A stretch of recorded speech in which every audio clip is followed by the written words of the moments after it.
நினைவு பரிசனை அண்ணன் வேல்முருகன் அவர்கள் இயக்குனர் அவர்களுக்கு அளிப்பார்.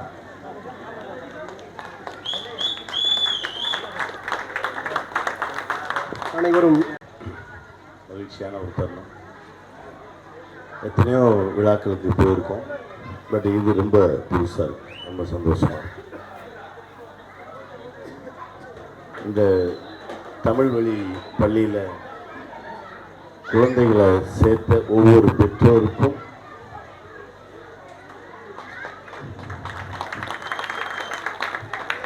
மகிழ்ச்சி. ஏன்னா பிள்ளைங்களை பார்க்கும்போது தெரியுது பார்த்தீங்களா, எந்த பயமும் கிடையாது, யாரை பார்த்தும் பயம் கிடையாது. அப்படிதான் பிள்ளைங்க வளரணும், குழந்தைங்களா இருக்கணும். இதைத்தான் ஒவ்வொரு முறையும் சொல்லிக்கிட்டே இருக்கும். சாட்டை பண்ணும்போது ஒரு ஆய்வு நடக்கும். ஏன்னா குழந்தைங்களை ரேஸில் ஓட விட்டு பழகிட்டாங்க. குழந்தைகளில் 4 விதம் இருக்காங்க. ஃபாஸ்ட் லேர்னர்ஸ், அதாவது ஆசிரியர்கள் சொல்லிக் கொடுக்குறதுக்கு ஆரம்பிக்கும் போதே அவங்களுக்கு புரிஞ்சிடும். ஸ்லோ லேர்னர்ஸ், கொஞ்சம் லேட்டாக தான் புரியும். மாடரேட்ன்றது எப்படின்னா திடீர்னு புரியும், திடீர்னு புரியாது, கொஞ்சம் லேட்டாக புரியும். இன்னும் ஒரு சில குழந்தைங்க இருக்காங்க, அவங்க லேர்னிங் டிசபிலிட்டி, அதாவது மூளை மற்றும் நரம்பு சம்மந்தப்பட்ட பிரச்சனை இருக்கிறவங்க. நார்மலாக தான் இருப்பாங்க, ஆனால் அவங்களுக்கு உள்ளுக்குள்ள பிரச்சனை இருக்கும். ஆசிரியர் சொல்லிக் கொடுக்குறது அவ்வளோ ஈஸியாக அவங்களுக்குள்ளே போய் சேராது. இந்த 4 விதத்தில் எந்த விதத்தில் இந்த மாணவன் இருக்கான் அப்படின்றத கண்டுபிடிச்சு ஆசிரியர் அவனுக்கு சொல்லிக் கொடுக்கணும். இப்படி எத்தனை ஸ்கூலில் நடக்குது? இந்த மாதிரி தமிழ் வழி பள்ளிகளில் தான் அது நடக்கும்.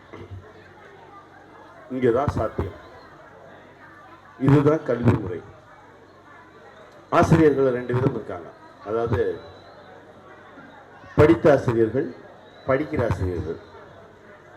ஒரு சில ஆசிரியர்கள்லாம் படித்து முடித்து வேலைக்கு வந்துட்டா போதும், அவ்வளோதான், அதுக்கப்புறம் படிக்கிறதே கிடையாது, புத்தகத்தையே பார்க்குறது கிடையாது. அவ்வளோதான், மாதம் ஆச்சுன்னா சம்பளம் கிடைக்குது, அப்படியே போயிட்டுருப்பாங்க.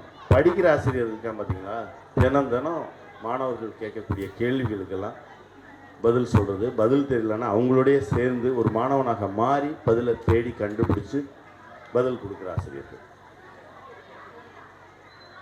இந்த மாதிரி ஆசிரியர்கள் தான் இந்த தமிழ் வழி பள்ளியில் இருக்கக்கூடிய ஆசிரியர்கள். நான் என் நண்பர்கிட்ட இப்போ ஒரு வேண்டுகோள், அடிக்கடி நானும் வரேன், என்னை ஒரு சின்ன ஒரு விசிட்டிங் ஆசிரியர் மாதிரி இந்த பள்ளியில் வச்சுக்கிங்க. ரொம்ப சந்தோஷமாக இருக்கும். ஏன்னா அது தப்பு இது தப்புன்னு சொல்கிறத விட நம்ம எது சரியாக அதை நோக்கி போகிறது தான் சரின்னு நான் நினைக்கிறேன். அப்பா பண்ணும்போது ஆராய்ச்சி பண்ணி கண்டுபிடிச்சோம் 3 விதமான அப்பாக்கள். ஒரு அப்பா மாணவன், அதாவது தன் பிள்ளை இயல்பாக, அதாவது இயல்புன்னு ஒன்று இருக்குது. இப்போ அம்மா கூட சொன்னாங்க, இயல்பாக பேசினல அப்படின்னாங்க. அதாவது இயல்புன்னு ஒன்று இருக்குது, எந்த விதமான முகமுடியும் இல்லாமல், யாருக்காகவும் எதற்காகவும் பயப்படாமல் நமக்கு உள்ளேருந்து என்ன வருதோ அதுதான் இயல்பு. நம்ம நிறைய பேர் அதை மறைச்சிடுறோம். ரொம்ப உடம்பு சரியில்லை அப்படின்னு போனால் கூட என்ன சொல்லுவாங்க, உங்களுக்கு பிடிச்சது செய்யுங்க சரியாயிடும் அப்படின்னா. ஒரு வாரம் அவங்களுக்கு பிடிச்ச மாதிரி இருங்களேன் அப்படின்னா, 1 வாரமா அப்படிம்பாங்க. ஏன் 1 வாரம் உனக்கு பிடிச்ச மாதிரி இருக்க மாட்டியா? வாழ்க்கை பூரா உனக்கு பிடிச்ச மாதிரி இருக்கணும். ஆனால் அடுத்தவங்களுக்காக மாறி மாறி மாறி மாறி ஏதோ ஒரு வாழ்க்கையில் வாழ்ந்துட்டு இருக்கோம். அப்பாவை பற்றி ரிசர்ச் பண்ணும்போது முதல் அப்பா வந்து எப்படின்னா, தன் பிள்ளைக்கு என்ன பிடிக்குன்றத பிள்ளைக்கே தெரியாமல் கண்டுபிடிச்சி அவனுடைய இயல்பு என்னன்னு தெரிஞ்சுக்கிட்டு அதை நோக்கி அவனை நகர்த்துற அப்பா.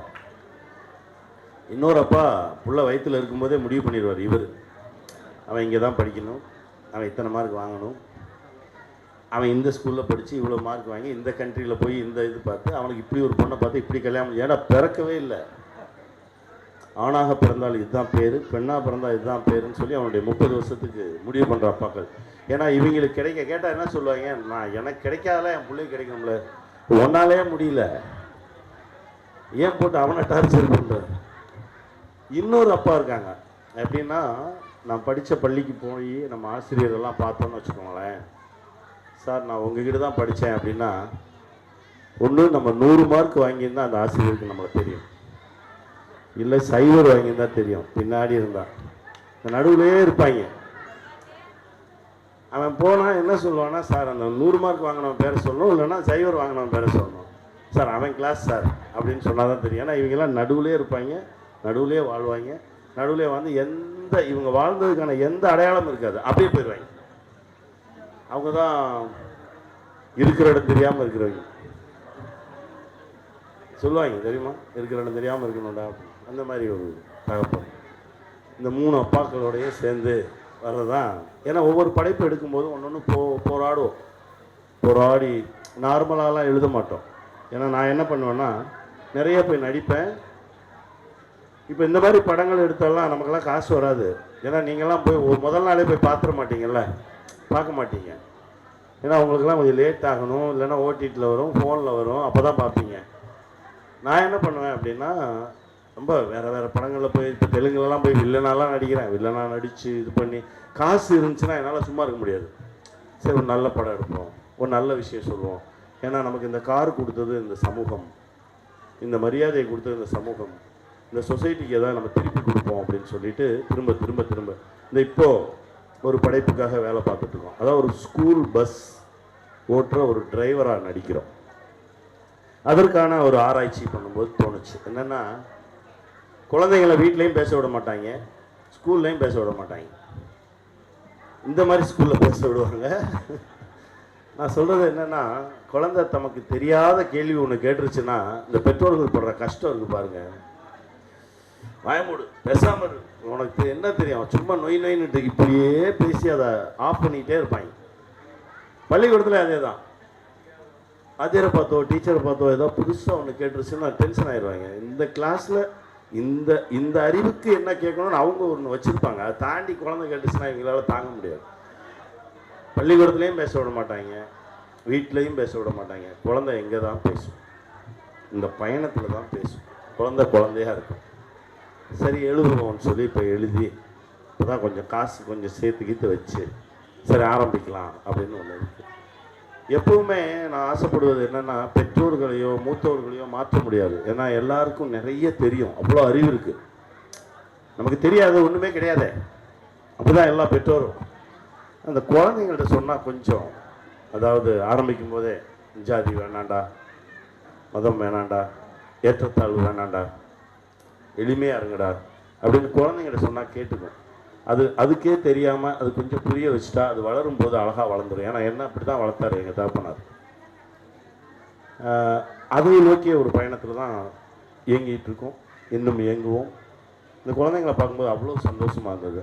ரொம்ப தைரியமாக ரொம்ப சந்தோஷமாக வந்து கை கொடுத்ததாக இருக்கட்டும், பேசினதாகட்டும். அடுத்த தலைமுறை இப்படி தான் வளரணும். வளர்ப்போம். வாழ்த்துக்கள். வெல்வோம். நல்ல பெருசாகும்.